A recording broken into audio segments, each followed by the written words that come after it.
do you think people imagine when they picture the Cecil Hotel? Is there a room here that maybe somebody hasn't died in? I never got used to that. Never got used to that. Throughout its history, the Hotel Cecil has always had a dark persona. People call it Hotel Death. This was a place where serial killers let their hair down, like Richard Ramirez, who would come back covered in blood, and no one's got a problem with that. A hotel with a notorious past is the site of another bizarre case. Elisa Lam from Vancouver, Canada, is missing. The big unanswered question is, where is she? The last footage that we had of her was inside the elevator. That's where the case starts to go askew. She kept looking outside the door. Why is the elevator not going anywhere? Is someone keeping her here? Her hand movements are very strange and erratic. It's like she's conjuring a spirit. It makes people wonder, is there something evil going on here? It just blew up. In the web sleuth community, it created this feeding frenzy. If it's a murder, then you need a murderer. You really don't have the full story. She was running around trying to save her own life. Bad things keep happening here over and over again. This hotel was hiding something. I would have never thought what was about to happen could happen. This is the latest chapter in a dark history for the Cecil Hotel.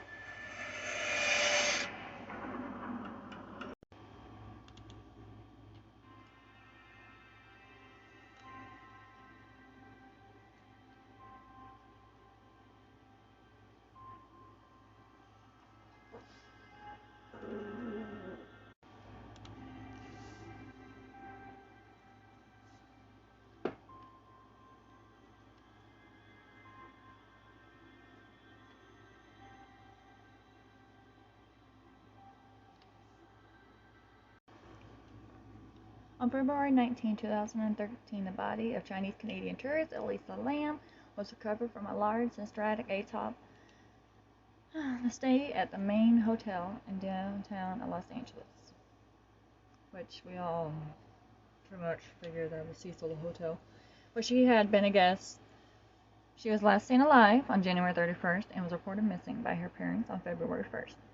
Her body was discovered by a hotel maintenance worker who investigated complaints of flooding and low water pressure, which, if I watched any videos on it, it was water stunk, it was discoloration, low water pressure, and I do believe I don't remember. Insisted that Lam's disappearance increased on February 13th when the LAPD released security camera footage of her behaving erratically in a hotel elevator on the day she was last seen alive. The video went viral, which you can Google it at any time. While an autopsy performed on February 21st was inconclusive in determining the manner of Lam's death, the LA County Coroner's Office subsequently ruled the death was an accident, with the bipolar disorder being a significant contributing factor. Guests at the stay on Main sued the hotel over incident of Lam's parents filed a separate suit later that year. The latter was dismissed in 2015. Some of the early internet interests noted that what were considered to be unusual similarities between Lam's death and the 2002 horror film Dark Water. I don't think I've ever watched that movie, but I will. I'm going to watch it now. The case has since been referenced in initial popular culture and has been subject of several creative works. So, now we're just going to do the background of, the Cecil Hotel and all the... It's been known to be a haunted kind of thing. I mean, if you ever watched Ghost Adventures, they did it. Multiple people have actually went to that place and done the research. But okay, here we go, the background. Lam, the daughter of immigrants from Hong Kong, was a student at the University of British Columbia, although she was not registered to begin until 2013. In mid-2010, Lam began a blog named Ether Fields on Blogspot. Over the next 2 years, she posted pictures of motels and fashionable clothing and accounts of her life, particularly her struggle with mental illness, which was bipolar. In a January 2012 blog post, Lam lamented that a relapse at the state of the current school term had forced her to drop several classes, leaving her feeling so utterly directionless and lost. She titled her post, "You're always haunted by the idea you're wasting your life." After a quotation from novelist Chuck, I'm going to tear this word up because I know I'm not going to pronounce it wrong, Palahniuk. Pretty sure it's wrong, but we're going to go anyways. She used that quote as an epigraph for her blog. Lam worried that her transcript would look suspicious with so many withdrawals that it would result in her being unable to continue her studies and attend graduating school.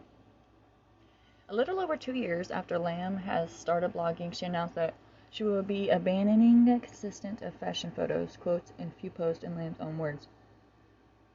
The same quote was used as an epigraph. Lam had been diagnosed with bipolar disorder and depression. She had prescribed several medications for her mental health: Wellbutrin, Lamotrigine, Quetiapine. Oh gosh. I'm just going to stop myself right there before I chop every last one of these words up. But there was 5 medications. Yep, we're just gonna go there. According to her family, who reported keeping her mental illness private, Lam had no history of suicidal intentions or attempts, although one report claimed that she had previously gone missing for a brief period. Lam had a history of not taking her bipolar medication, and as a result of several occasions suffered hallucination that would cause her to hide under her bed for refuge. She had hospitalized at least once for one of these episodes. For her trip to California, Lam traveled alone as an Amtrak and intercity buses. She visited the zoo, posted photos taken there on social media. On January 26, she arrived in Los Angeles. After 2 days, she checked into the Cecil Hotel near downtown Skid Row. If y'all don't know what Skid Row is, it's pretty much that whole road is nothing but violence, homeless people, and some people's culture. Skid, like a skid mark in your drawers. You know, shit.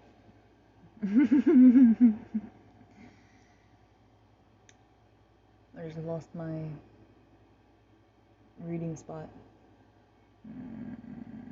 Yeah, there it is. Skid Row. So, shit road. It's a shit road. Let's go. She was initially assigned as a shared room on the hotel's 5th floor. However, her roommates complained about what the hotel lawyer would later describe as certain odd behavior, and Lam was moved to a room of her own after 2 days. According to Amy Price, the manager of the Cecil Hotel and stay on Main at the time of Lam's disappearance, Lam was leaving notes for her roommates that said, "Go away and go home." It would lock the door to her room and require a password for entry. A few days later, before her disappearance, Lam attended a live taping of Cannon in Burbank, but was escorted off the premises by security due to disruptive behavior. Dude, you reported her for being weird and disruptive, and then you want to spend time with her, and when she doesn't, you find that weird? Oh, imagine that. Okay, onward to the next part, which is the disappearance. Lam contacted her parents in British Columbia daily while traveling up until the day she disappeared. January 31st, 2013, a day she was scheduled to check out of Cecil and leave for Santa Cruz. Her parents did not hear from her and called the Los Angeles Police Department. Her family flew all the way there for the search. Hotel staff who saw Lam that day said she was alone. Outside the hotel, the lady at the bookstore was like, "Hey, yo, I saw her. She was outgoing, very lively, very friendly, while getting gifts to take home to her family."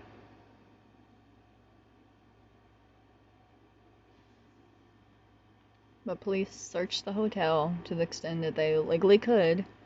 They searched Lam's room and had to go dogs through the building, including the rooftops.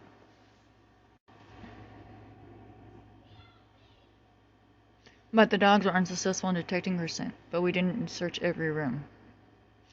We could only do it that if we had a probable cause to believe a crime had been committed. On February 6th, a week after Lam had been last seen, Flyers with her image were posted in the neighborhood and online and brought the case to the public's attention through the media. You know, everyone's talking about this elevator video. For sure, you can Google it. Super easy. On February 13th, after another week with no sign of Lam, the LAPD released a video of the last known signs of her taken in the Cecil's elevator by the video camera on January 31st. In approximately 2.5 minutes of the footage, Lam alone makes unusual movements and gestures leaving the elevator at one point, while the doors remain open even after she appears to have pressed every button. When the doors fail to close after she returns, she leaves. The door later closes. Which I watched videos on this, and pretty much there's this weird thing. I don't remember which culture it was, but if you press a significant of buttons in an order or something like that, and the door opens, then you press like number 5, I believe it was, like that, you're opening a portal to let things in, or you go into another dimension or something, or the in-between kind of thing. So I've heard that as a possible thing too. But the video drew worldwide interest in the case due to Lam's strange behavior and has been explicitly analyzed and discussed. It was reported widely, including on the Chinese video sharing site Youku, where it got 3 million views and 40,000 comments in the first 10 days. Many of the commenters found it unsettling to watch. Several theories have emerged to explain her actions. One was that Lam was trying to get the elevator car to move in order to escape someone who was pursuing her. Others suggest that she might be under the influence of ecstasy or some other party drug, but none was detected in her body. Excuse you. Excuse you again. When her vital order just became known, the theory was she was having a psychotic episode also emerged. Other viewers argue the video had been tampered with before being made public. Besides that, obscuring the timestamp, they claim parts have been slowed down and nearly a minute of the footage has been removed. This could have been done to protect the identity of someone who otherwise would have been in the video, either related or not to the disappearance.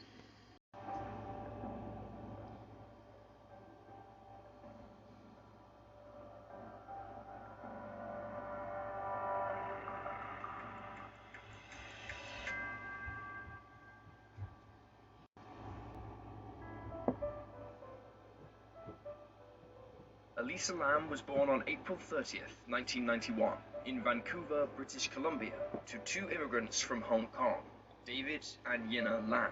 Her parents opened up a restaurant in Burnaby, Canada, and the family helped operate the popular dining spot called Paul's Restaurant for years. In 2010, Elisa started her first blog on the internet, titled Ether Fields. Throughout the next couple of years, she used the platform to showcase her love of fashion and clothing, often posting magazine articles and fashion-related photography.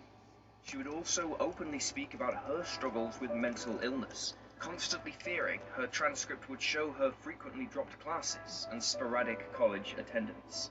However, she also wrote honestly about her thoughts and ideas on psychology, emotion, and the human spirit.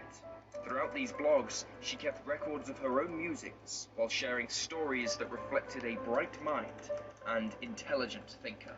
Written in her final blog on Ether Fields, Elisa announced she would be transferring her energy and social media presence to Tumblr, starting a page called Nouvelle Nouveau, translated as News New. On her page, Elisa shared thousands of images and pieces of writing, both her own and of various authors. It was apparent on Tumblr that she held deep-rooted interests in classical books and films, experimental art and design, and fashion and culture. Sprinkled amongst these fascinations were bits of dark and brooding images, hinting at a more personal sadness and perhaps conflicted mind, full of monsters, melancholy, and misery. In fact, Elisa did have a history with a couple of psychological disorders. This narrative kept under wraps by her family for months after her disappearance and death. Specifically, she was diagnosed for bipolar disorder and depression. Bipolar disorder is a mental illness that causes depression itself, in addition to instances of abnormal and elevated mood, called mania or hypermania. To treat these disorders, Elisa took multiple medications, such as Dexedrine, Wellbutrin, and mood stabilizers. For most of her life, Elisa functioned without major ramifications as a result of these struggles, and until the fateful trip to Los Angeles in 2013, she had shown zero signs of breakdown or danger to either herself. With these characteristics in mind, it's important to remember Elisa Lam as a human being, not a diagnosis.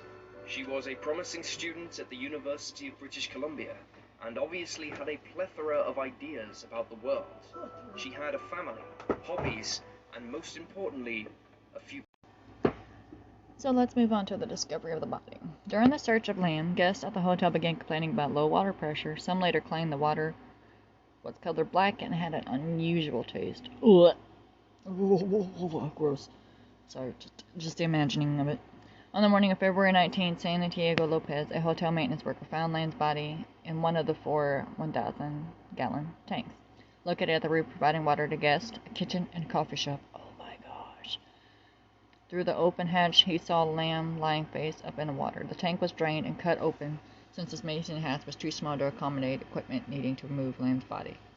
February 21st, the Los Angeles Coroner's Office issued a finding of accidental drowning with bipolar disorder as a significant factor. The full coroner's report, released in June, stated that Lane's body had been found naked. Clothing similar to what she was wearing in the elevator radio was floating in the water. Okay, you lie. Coated in a sand-like particulate, as I stated before. Her watch and room key were also found with her. Lane's body was moderately decomposed and bloated. It was mostly greenish, with some marbling evident on the abdomen and skin separating evidence. There was no evidence of physical trauma, sexual assault, or suicide.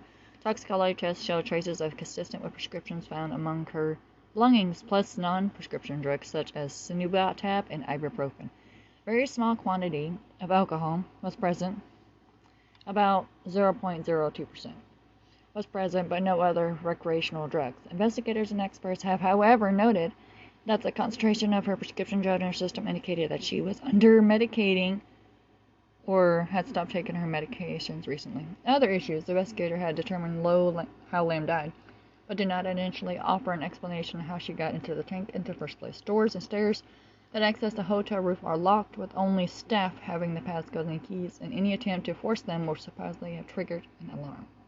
The hotel's fire escape could have not allowed her to bypass those security measures. Her scent trail was lost near a window that connected to it.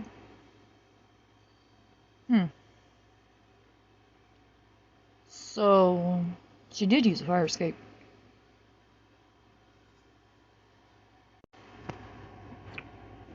A video posted to the internet after Lam's death showed the hotel's roof was easily accessible via the fire escape, and that 2 of the lids of the water tanks were open.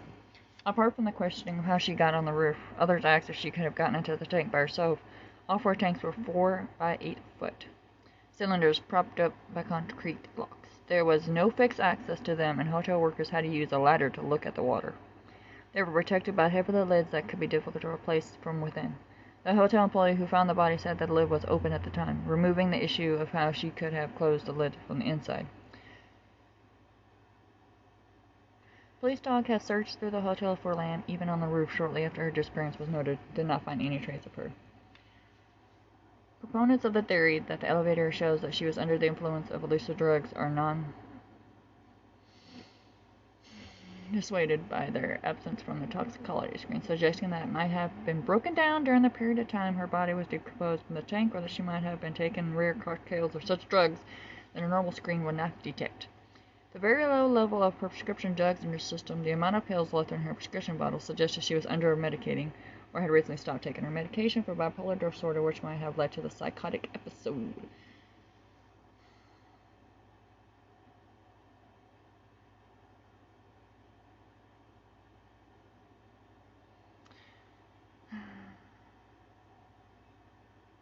The autopsy report, it does not say that the results of the rape kit and fingernail kit were even if they were preceded. It also records substance pooling of blood in Lam's anal area, which some observers suggest the sign of sexual abuse. One pathologist noted it could have also resulted from bloating in the course of the body's decomposition, and her rectum was also prolapsed.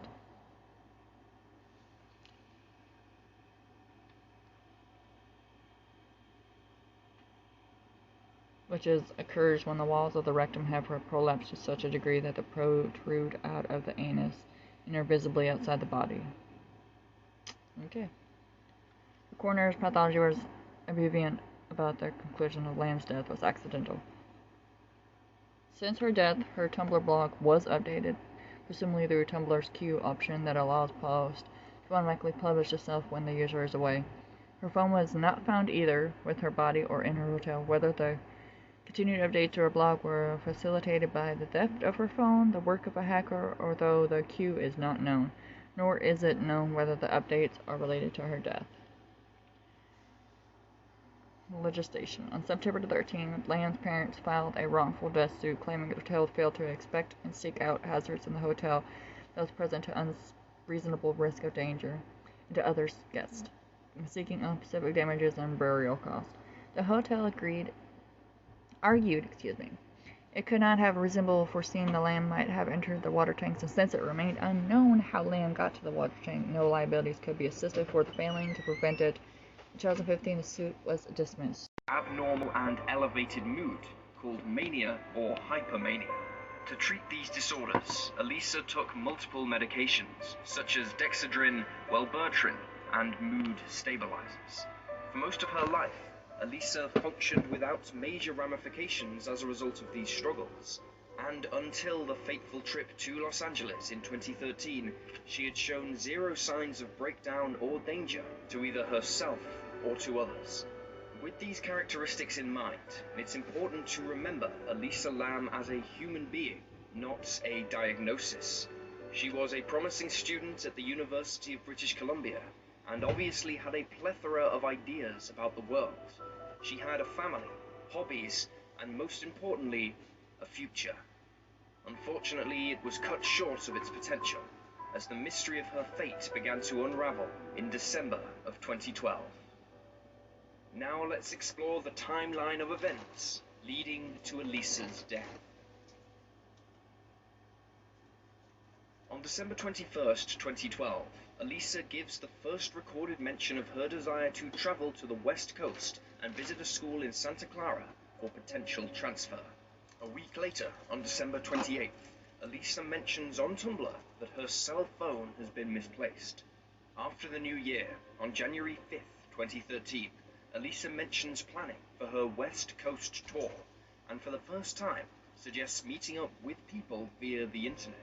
A couple of days later, on January 7th, Elisa books her flight for the West Coast tour and tacks on a very eerie message regarding the future on Tumblr. Then, on January 9th, Elisa posts on Tumblr that due to paranoia she has made a new Facebook account for the 5th time, and reposts a blurb she had written earlier that day. Before the blurb is an introduction, in which she claims, "This is the very start of my depression, and today I am feeling very low." Fast forward to January 18th, when Elisa supposedly arrives in Vancouver on her tour.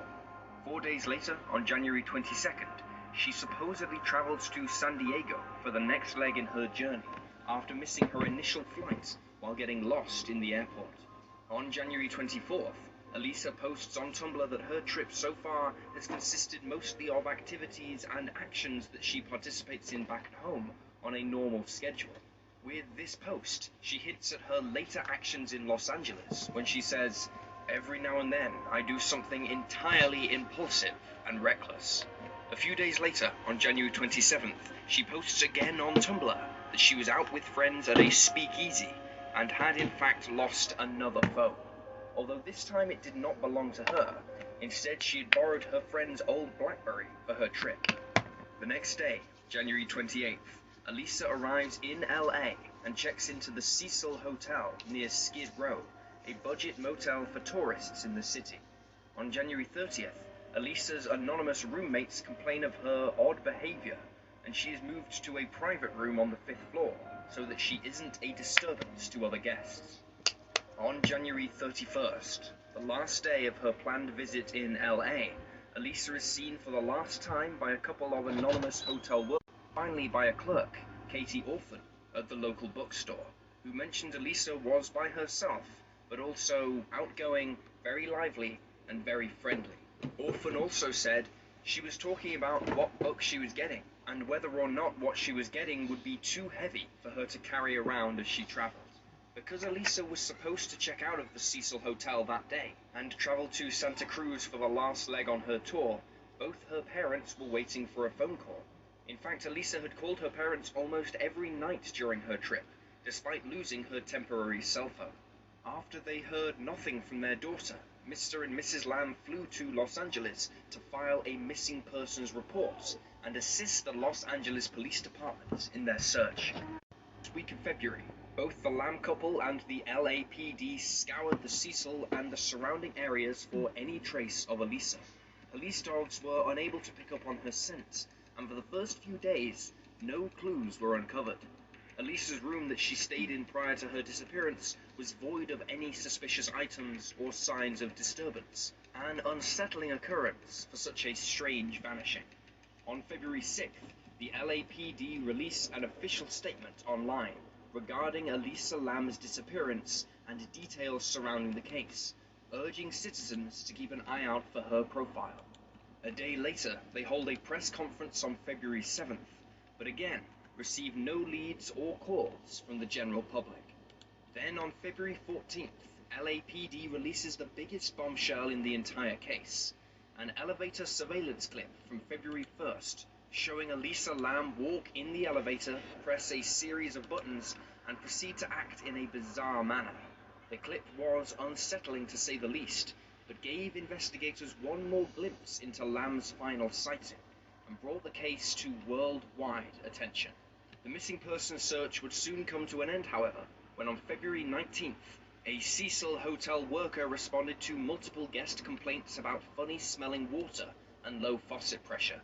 The employee went up to the rooftop water system, peered into the open tank, and discovered Elisa Lam's naked body floating face up.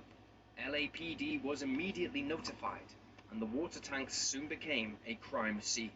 A couple of days thereafter, on February 21st, the Los Angeles Coroner's Office issued a label of Elisa Lam's death as accidental, due to the consequence of drowning, with bipolar disorder as a finding of other conditions contributing but not related to the immediate cause of death. On June of 2013, the full coroner's report, along with the toxicology results, were released to the public as well. While not revealing any massive twists to the mystery, it did note that Elisa Lam's body was indeed found naked, with her clothes also found in the water tank, covered in a sandy particulate, along with her keys and watch. From here on out, thousands of theories, hypotheticals, conspiracies, and simple casual conversations have been discussed through the following months and years. Alright, so here's the autopsy report. And a couple of things that we can quickly note. Drowning was the cause of death. So if it was a murder, it would probably have another cause, like blunt force trauma, or she was strangled, and then her body was disposed of through drowning. The fact that drowning itself is the cause of death is more evidence that it was an accident. Of course, it could still be a murder, but less likely. We can also see that there was no trauma on the body. So if there was even any sort of... Okay. The body is identified by toe tags and is that of the unclaimed refrigerator adult female Asian who is a moderate weight, about 121, measures 66 inches, and is thin. The skin shows a 1-inch scar on the right knee and a 1/4 round abrasion on the left knee. Wrist scars are absent, tattoos are not present, rigor has been abolished, livor mortis is not appreciated. The head is a normal and covered by brown hair. There is no balding, and the hair can be described as straight. Examination of the eyes reveals irises appear to be brown in color, and the rest of it is white. There are no hemorrhaging of the eyelids or anything else. The blood is passaging through obstruction. Upper and lower teeth are present. Dentures are absent. The neck is unremarkable. Okay, no scars, no bruising. There is no chest deformity. There is no increased anterior-posterior demeanor. The abdomen is flat. The genitalia of those are adult female. The anus is enormous and shows pooling of blood in the tissue surrounding the orifice. The extremities show no edema, joint deformality, abnormal mobility, non-therapeutic punctures or needle traces. The body is in a state of modern decomposition with greening of the body, sparing the lower legs and feet. There's marbling seen in her upper thighs, the scaled skin in her easily with slight pooling. The head and face is bloated with bulging eyes. The face shows skin slipping of the forehead and right cheek that is dry and brown in color. Skin slippage is present on the cheek, bones, arms, leg, and lower leg. The skin shows marked wrinkling of the palms, fingers, soles of feet, and toes. So pretty much she'd been in the water a good minute.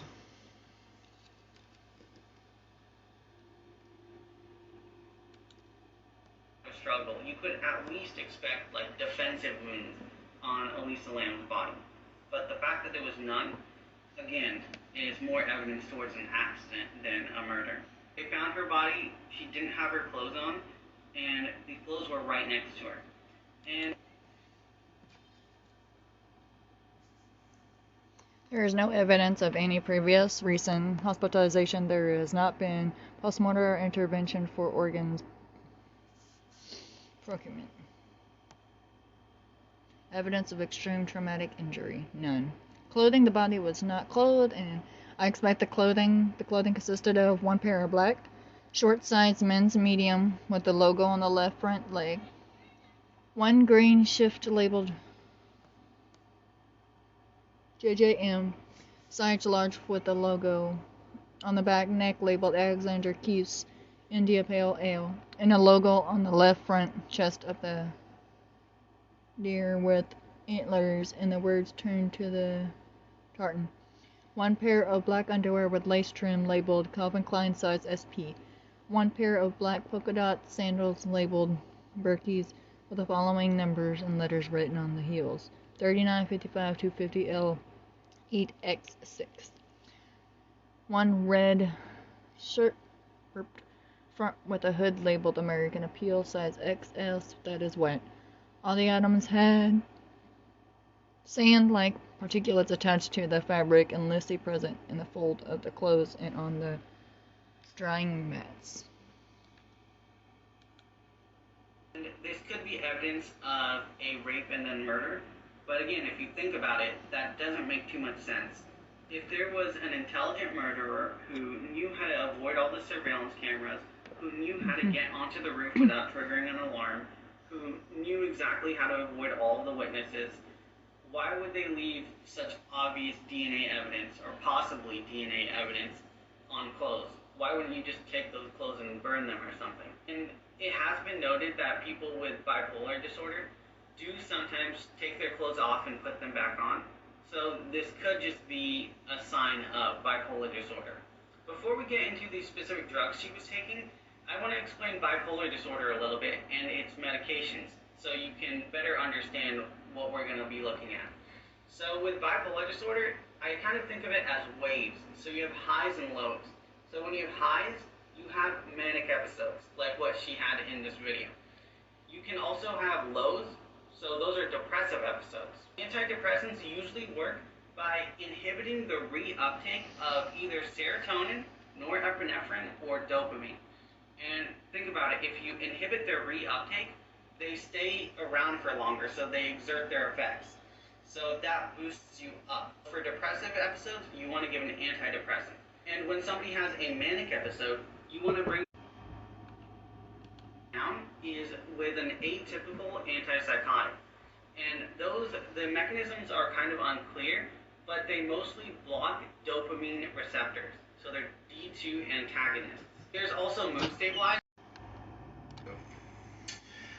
Real quick, we're starting here at CTV News in Canada, and they had a few nice timelines about kind of the events and how they unfolded. This is a real simple timeline, but this is just back in 2013, January 26th is when Elisa traveled to California. She initially wound up in San Diego and spent some time there, and then had a bit of an impromptu stop in Los Angeles, and that's where she decided to stay at the Cecil Hotel.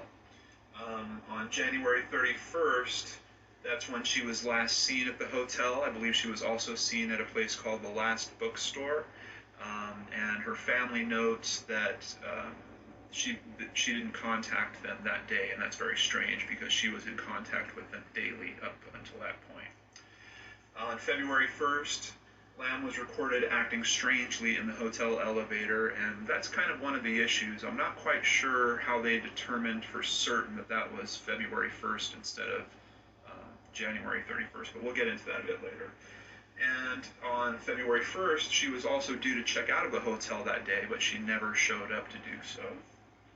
February 6th, LAPD holds a press conference about her disappearance, and her family attended that press conference. And then on February, actually there's a step missing in there, on February 14th or the 15th, I believe, the LAPD released the actual elevator video. And then 5 days later, on February 19th, they found her body, employees found her body in the water tank, and the police were on the case. So that's just kind of a quick overview of the timeline. And the first thing I want to talk about in terms of the video is this. That is supposedly the time code or the time stamp that is part of the security camera system.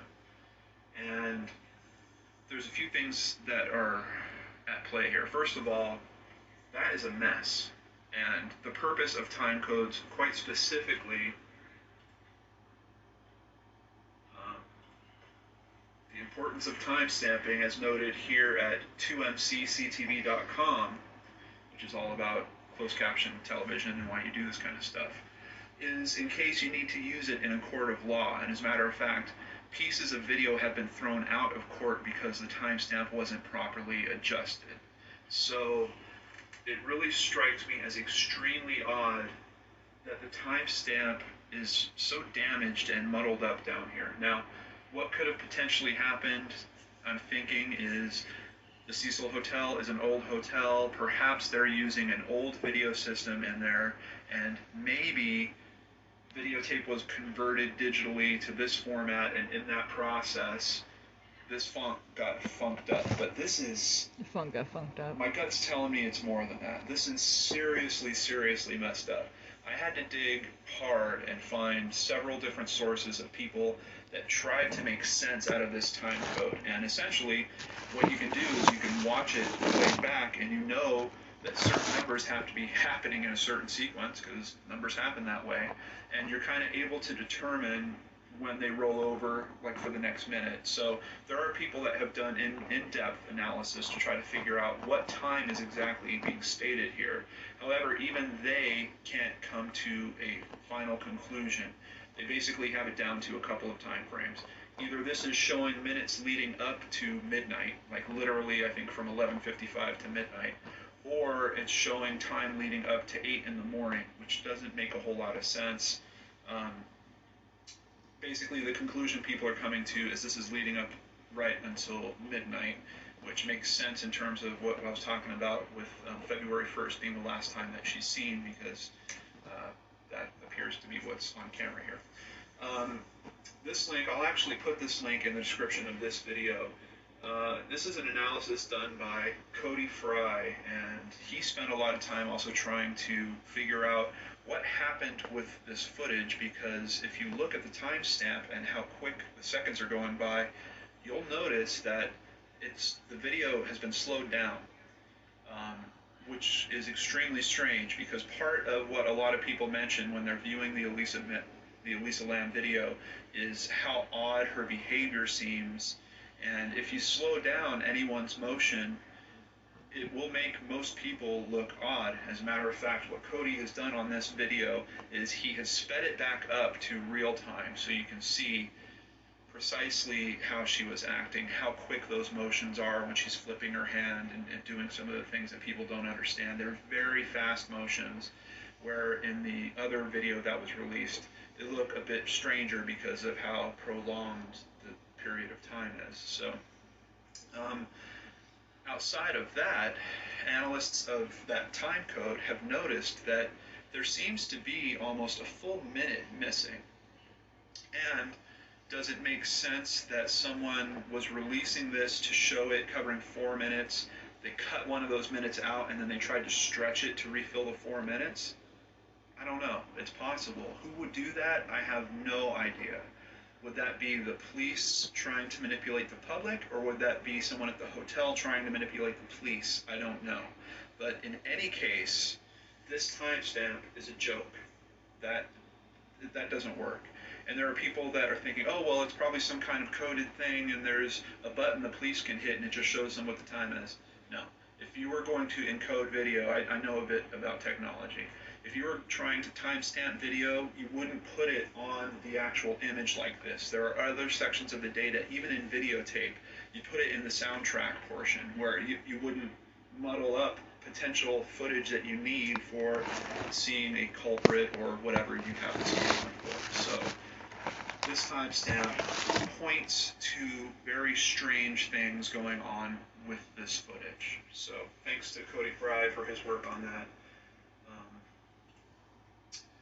And here, this website goes into it very deeply, and this guy really lets his imagination run in terms of theory all over this case and what could have possibly happened. But, and this is at tribewatch.com. If nothing happened in the 24th minute, for example, if Elisa did not return to the camera's view, the police would have not removed the 24th minute. Or if Elisa returned to the camera view in the 24th minute, while there was nothing important about it, they would not have removed the 24th minute. Did they at least show the parents the 24th minute? Or perhaps there was never a 24th minute if the camera shut off due to lack of activity. Which I also find strange. There's that people have that maybe the video recorder only kicks on when it sees motion, like it's motion activated. I used to manage stores. We used video recording systems. They did not work like that. It would run all the time. Video systems are put in a loop. There is essentially, a 30-day usually loop where the tape will start overwriting itself at the end. So why are you worried about tape consumption? You're not going to keep all these tapes forever. So having a motion-activated video system inside a commercial structure like a hotel really makes no sense. What is curious about this is this person makes a very good point. Why would they have removed that minute? They show in the footage that is there the elevator going to floors and just the door opening over and over, which obviously has no importance on the case whatsoever. So at least the appearance of the video being released complete seems to have been attempted because they show all this ancillary footage that doesn't need to be there. Quite honestly, why didn't the police edit it and say, here is the 30 seconds that we have of Elisa in the elevator, or the minute that we have of Elisa in the elevator acting strange, and trim the rest of it off? Something is the mentality of how that video is put together and released in its entirety, but not quite entire, is very, very odd. So you can check out tribewatch.com. Like I said, this guy goes all over the place, and he really lets his imagination run in terms of theory. But if you're interested in this and really want to try to find the truth, that's the only thing that we can do, is really explore these theories and try to rule them out one by one. And whatever's left, as Sherlock Holmes said, no matter how little sense it makes, that's probably going to be the truth. Quick shout out actually to several commenters. WZ Tutor, I hope you're doing well. I've had a lot of people contribute a lot of very useful information on this case and send additional links, stuff that I haven't bumped into yet. And I just wanted to give a quick shout out to Cindy Y, who sent me a very good website called bodylanguagesuccess.com. And they actually did an analysis of the Elisa Lam video pretty close to when it happened. They did their analysis back in 2013. Several of the things that they note When Miss Lam initially enters the elevator, she is not in fear, which even on my original video I kind of noted that she seems to have this playfulness that's going on. Her wide arm swing and relaxed and fluid gait indicate she is relaxed and thus not feeling urgency. After pushing multiple buttons, she moves to the back left corner of the elevator. Her arms at her sides and feet positions are neutral, relaxed, and not indicating fear. That's right after that she does the quick look out the door where she looks left and looks right. She then retreats to the left wall of the elevator, moves into the left corner, and her hands adopt the fig leaf configuration, and her feet are close together. This is consistent with anxiety, a lower confidence, beta emotional tone.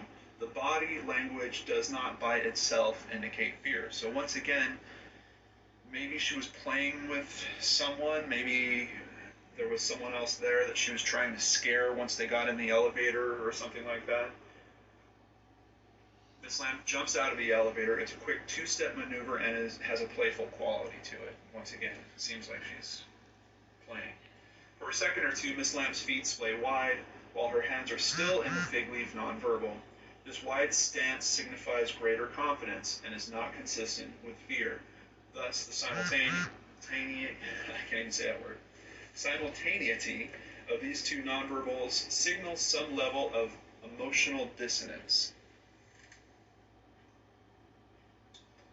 This is the most important image of the series. For about 16 seconds, Miss Lam displays an elbows out, laterally with armpit exposed and behind the head, hair preening display. This was, at least for some time, performed bilaterally. The movement, as she reaches up to begin this extended preen, was fluid, slow, and deliberate, which is very important. This display cluster context is a strong and highly reliable indicator of sexual interest. Once again, I have this feeling that, like, if she had a guy that she was met at the bar or something that night, there's some playfulness going on here. The person of her interest is either present outside the elevator or she is actively thinking about this person. My gut keeps leaning towards there being someone outside the elevator. Some people even speculate that you can see an extra foot in some of the footage. It's really hard to tell. All of a sudden a black pixel or two is on the screen. It's only there for a piece of a second. I really don't feel like it's hard enough evidence to say that there's another person in the footage. But I do have a feeling that there was another person in the hallway. Here we can see both hands and arms retracting from her extended preening sexual display as she turns to go back to the elevator. See, she's once again up touching her head. She steadies herself as she walks back in the elevator.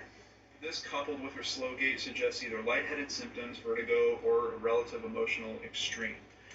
There have been some people that think she might have been given some kind of date rape drug. There was even a supposed ecstasy expert that took a look at the footage. And they say it's possible, but with her winding up in the water tank thing, does not seem very likely if she was on a party drug, unless she was led there by somebody. The other thing to note is they keep talking about the timing of these displays, and I don't know if this website was aware that the video had been slowed down, as we pretty much are certain of now with the video that Cody Fry did. This elbow forward bilateral hair adjustment behind the ears is a nonverbal sign of Miss Lam dialing up her alpha. This manipulator, adapter, pacifier indicates she is trying to be more assertive or courageous. This is in distinction to the sexual display noted above. Notice her elbows are not pointed out laterally but held closer to her body. So she's trying to be strong. Once again, fits into the context. If you've read through her posts, if you've read through her Tumblr, she's a very smart girl, but had some confidence issues, and if she was there with someone, a supposed date or something like that, I could see her slipping into these modes of trying to...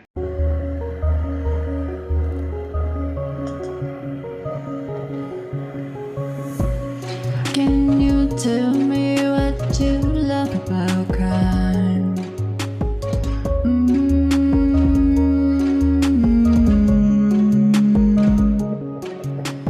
Can you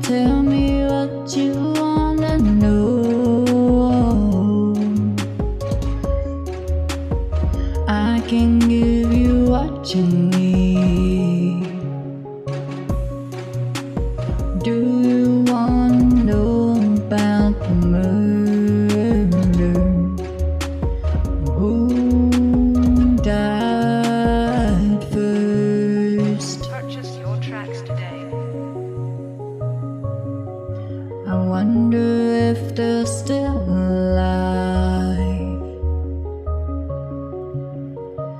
Do you wanna know what they did first?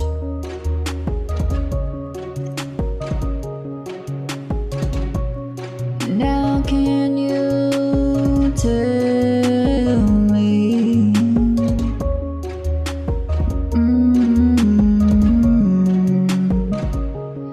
Now can you tell me? How do you feel about this? Is it just what we feel?